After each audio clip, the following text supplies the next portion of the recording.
Hello, kan lo le le ta e voina kan video en ho tur chu kan thalak emo not a til kan siam no khami kha PDF a convert dan khami kha kan lo soi ho le anga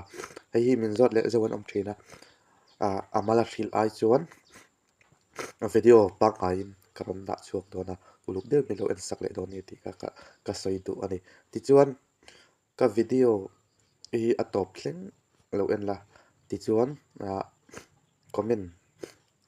tuta electric thiam la fo chuan iron comment don nia ti chuan in a like share subscribe a bell icon kan lo on sak je ula kalom hleang ole kan kal ngalang a apps pakhat kan mamo chumi chu play store in kan download anga hei play store in lo download anga search na in lo download anga image to pdf ti hei mp po som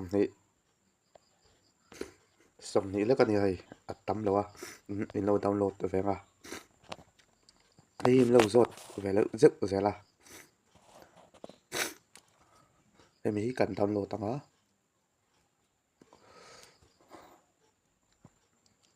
school no pang him lo zot vele zek zela chu ai chuan tia a video in via in the hi ka tu zo ga chu wang chu lo siam ani ole a kan download zo to a kan open anga ka hritlang do thut mai tin alom ta image pdf hei kan thalak na i kan pe chuan fakna hi en tur om to da kan lo en nga te chuan heta close oma kan close zo yang ta hian tin elo tur oma all elo hei kalanga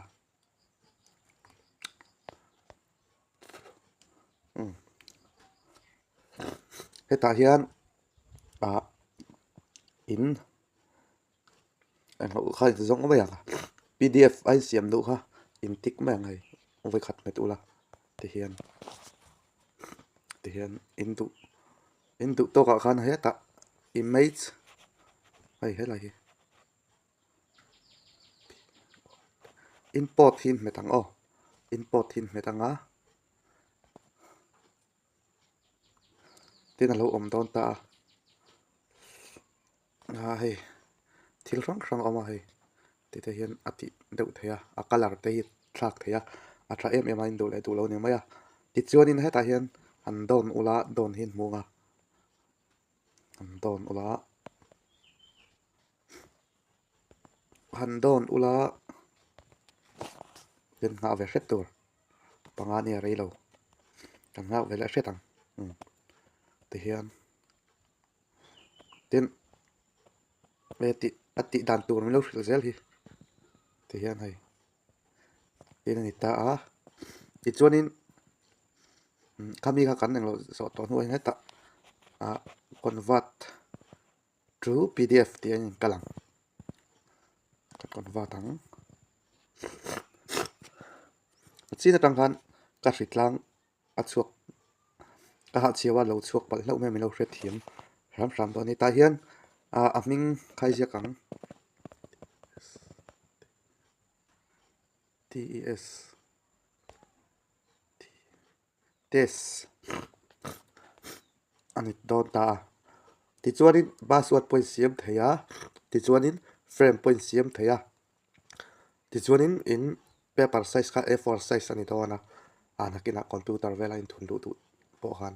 in print chu adu po khan ti chuanin in siam in cell fel zo to nu veka khan convert in metanga tian a tin alo om tanga good hin alo nga red in pve ang khan in open anga hei tin alo om ta ni pdf and win page fakna hi in en meidon ya fakna om chuan in x anga save pdf test thì khán giả nên lo to hi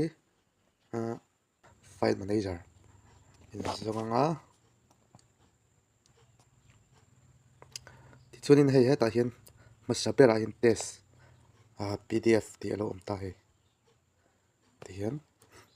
a PDF chu kan convert a kan hong thei o ti khan kan hong le mayang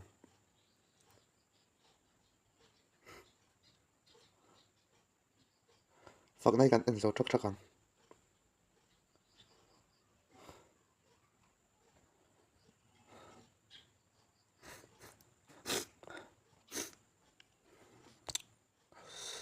a met sual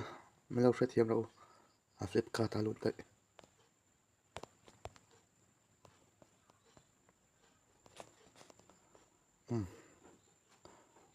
ti khan an ni hei